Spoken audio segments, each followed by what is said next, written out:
جس دن وہ تمہیں پکارے گا تو تم اس کی تعریف کے ساتھ لبیک کہو گے اور تم سمجھو گے کہ تم بہت تھوڑی دیر ہی رہے۔ سورۃ بنی اسرائیل آیا 52۔ یوم یدعوکم، جس دن وہ تمہیں پکارے گا، یعنی موت کے بعد جب تمہارا رب تمہیں آواز دے کر بلائے گا، جب سور پھونکا جائے گا تو رب کی آواز سنتے ہی سب کھڑے ہوں گے۔ فَتَسْتَجِيبُونَ بِحَمْدِهِ، تو تم اس کی تعریف کے ساتھ لبیک کہو گے۔ تم آواز سنتے ہی قبروں سے نکل آؤ گے، اپنے رب کی مخالفت نہ کر سکو گے، اس کے حکم کو ٹال نہ سکو گے۔ بِحَمْدِهِ، اس سے مراد ہے اللہ تعالیٰ اپنے فعل پر قابل ستائش ہے، جو اپنے بندوں کو قیامت کے روز اکٹھا کرے تو ان کو جزا دے گا۔ رب العزت نے فرمایا، اور اس کی نشانیوں میں سے ہے کہ آسمان اور زمین اس کے حکم سے قائم ہیں۔ پھر جب وہ تمہیں زمین سے ایک ہی بار پکارے گا تب تم اچانک نکل آؤ گے۔ سورۃ الروم آیا 25۔ حدیث میں ہے، لا الہ الا اللہ کہنے والوں پر ان کی قبر میں کوئی وحشت نہیں ہوگی، گویا کہ میں انہیں دیکھ رہا ہوں، وہ قبروں سے اٹھ رہے ہیں۔ سب مسلمان آپس میں بھائی بھائی ہیں، کوئی کسی پر ظلم و ستم نہ کرے، کوئی کسی کو بے عزت نہ کرے۔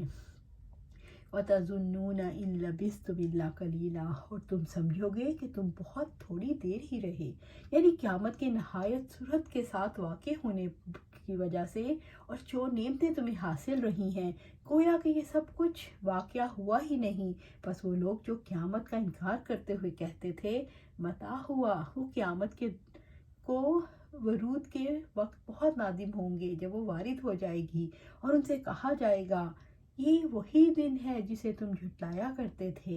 سورۃ المطففین آیا 17۔ رب العزت نے فرمایا، گویا کہ جس دن وہ اسے دیکھ لیں گے تو سمجھیں گے گویا وہ نہیں ٹھہرے مگر ایک شام یا اس کی ایک صبح۔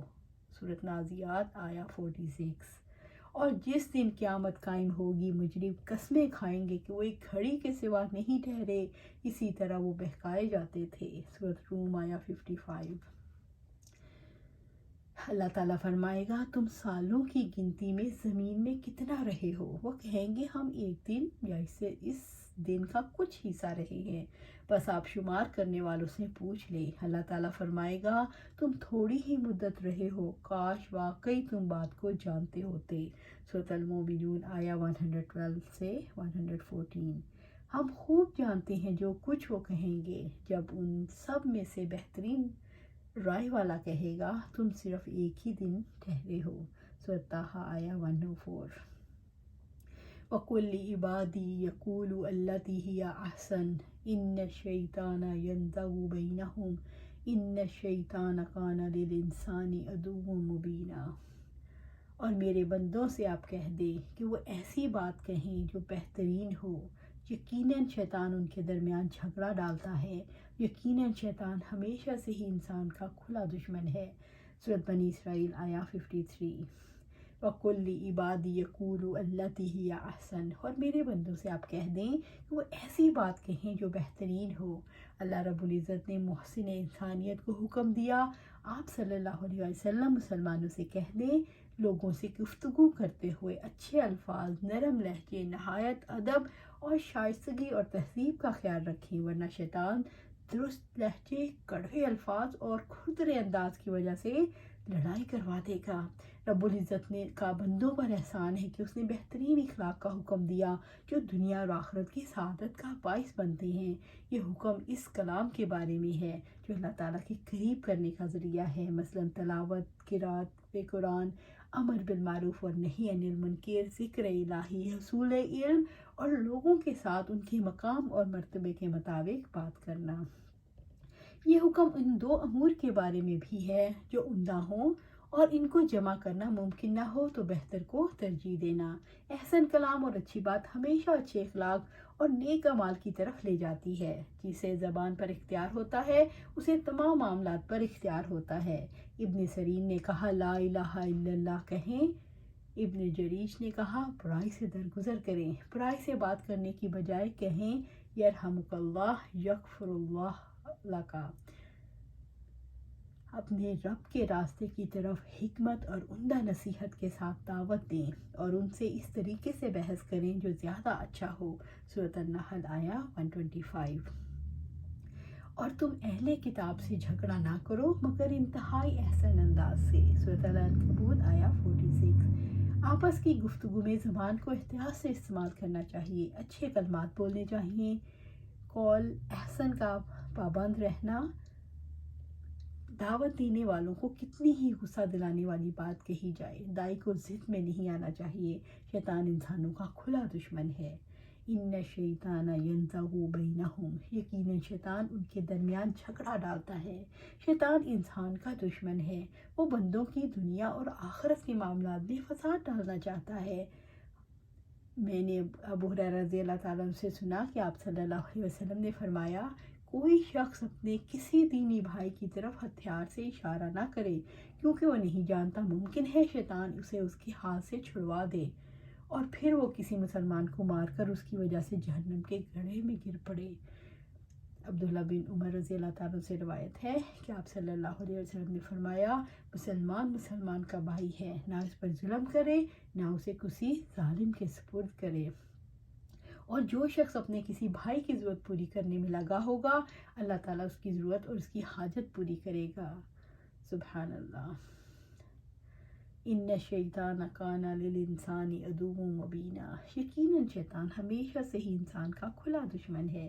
اس سے بچاؤ کا طریقہ یہ ہے کہ وہ بری باتوں میں شیطان کی دعوت قبول نہ کریں، آپس کے معاملات میں محبت، نرمی اور فیاضی کا اختیار رکھیں۔ جیسے شیطان کی مثال ہے، جب اس نے انسان سے کہا کفر کر، پھر جب اس نے کفر کیا تو اس نے کہا میں تجھ سے لا تعلق ہوں، یقیناً میں اللہ تعالیٰ سے ڈرتا ہوں جو تمام جہانوں کا رب ہے۔ سورۃ الحشر آیا 16۔ پھر میں لازماً ان کے آگے سے اور ان کے پیچھے سے اور ان کے دائیں سے اور ان کے بائیں سے ان پر آؤں گا اور آپ ان میں سے کسی کو میں سے اکثر کو شکر گزار نہ پائیں گے۔ سورۃ الاعراف آیا 17۔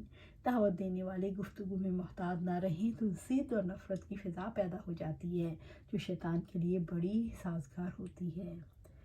ربکم اعلم بکم ان یشاء یرحمکم او ان یشاء یعذبکم وما ارسلناک علیہم وکیلا، تمہارا رب ہی تمہیں زیادہ جاننے والا ہے، اگر وہ چاہے تم پر رحم کرے یا اگر وہ چاہے تمہیں عذاب دے، اور ہم نے آپ کو ان پر کوئی ذمہ دار بنا کر نہیں بھیجا۔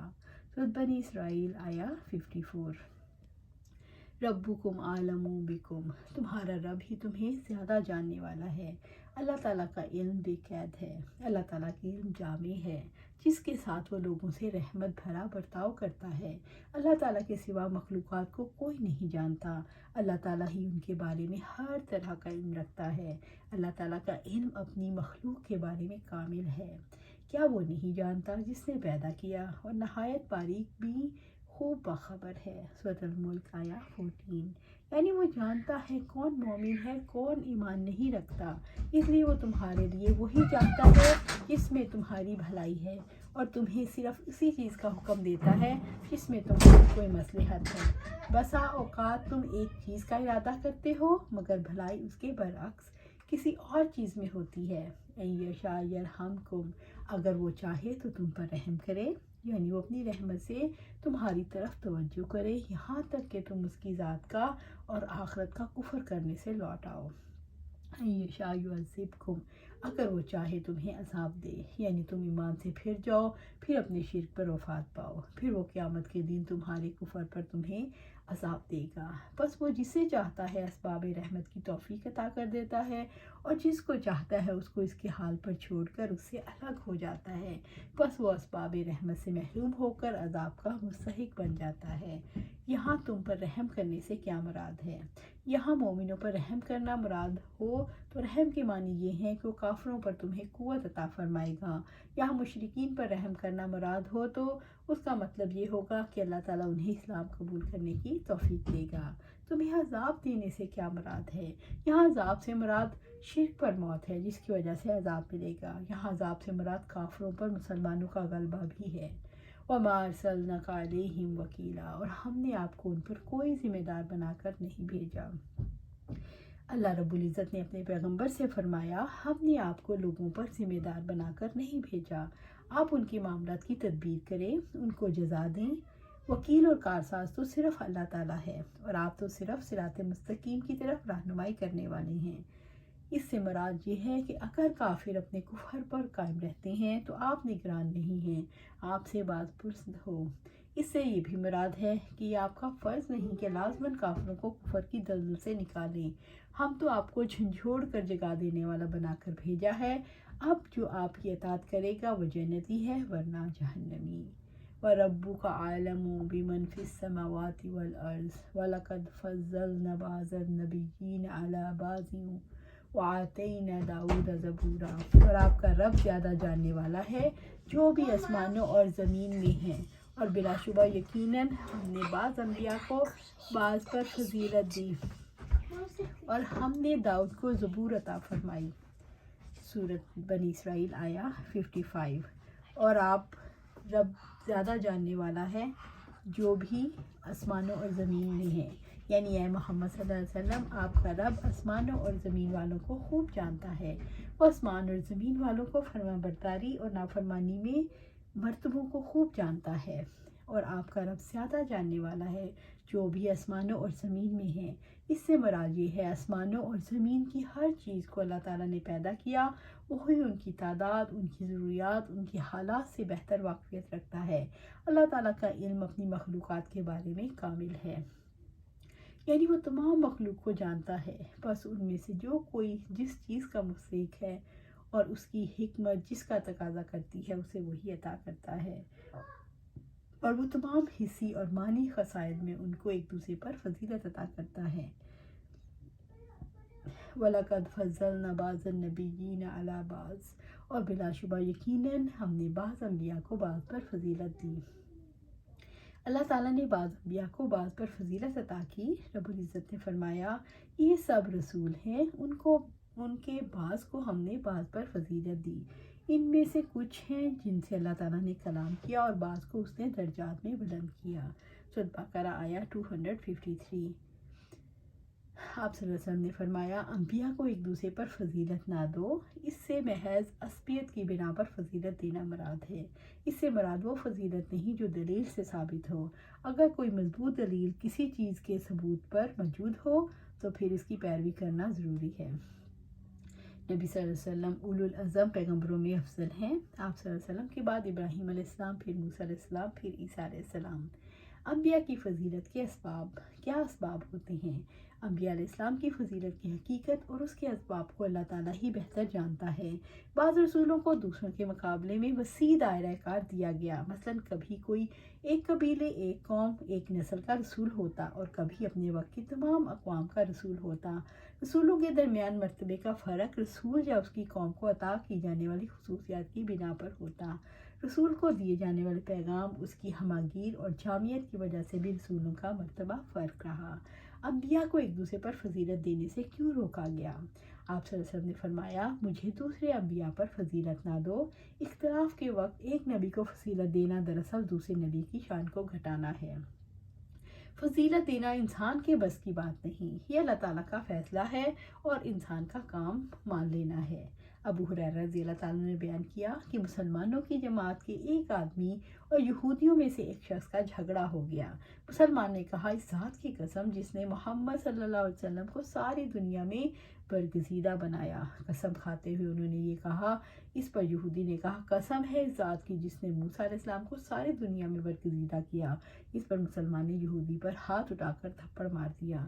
تو یہودی نبی صلی اللہ علیہ وسلم کی خدمت میں آیا اور اپنے مسلمان کے جھگڑے کی خبر دی۔ تو آپ صلی اللہ علیہ وسلم نے اس موقع پر فرمایا، مجھے موسیٰ علیہ السلام پر ترجیح نہ دیا کرو۔ لوگ قیامت کے دن بے ہوش کر دیے جائیں گے اور سب سے پہلے ہوش میں آؤں گا، پھر دیکھوں گا کہ موسیٰ علیہ السلام عرش کا پایا پکڑے کھڑے ہوں گے۔ اب مجھے معلوم نہیں وہ بھی بے ہوش ہونے والوں میں تھے اور مجھ سے پہلے ہوش میں آ گئے، یا انہیں اللہ تعالیٰ نے بے ہوش ہونے والوں میں ہی نہیں رکھا۔ وَآتَيْنَا دَاوُودَ زَبُورًا، اور ہم نے داؤد کو زبور عطا کی۔ کسی کو کتاب فضیلت کی بنا پر عطا کی جاتی ہے، اس لیے یہاں زبور کا تذکرہ کیا گیا۔ آپ صلی اللہ علیہ وسلم فرماتے ہیں، داؤد علیہ السلام پر قرآن اتنا آسان کر دیا گیا تھا کہ جانوروں پر زین کسی جائے اتنی سی دیر میں آپ قرآن پڑھ لیا کرتے تھے۔ سبحان اللہ، سبحان اللہ۔ اللہ سبحانہ تعالیٰ سے دعا ہے کہ ہم قرآن و سنت کو سیکھیں، اس پر عمل کریں اور اس کو آگے پھیلائیں، اس کو سکھائیں۔ اللہ سبحانہ تعالیٰ ہمیں قرآن و سنت پر عمل کرنے کی توفیق دے اور اس پر استقامت عطا فرمائے۔ آمین یا رب العالمین۔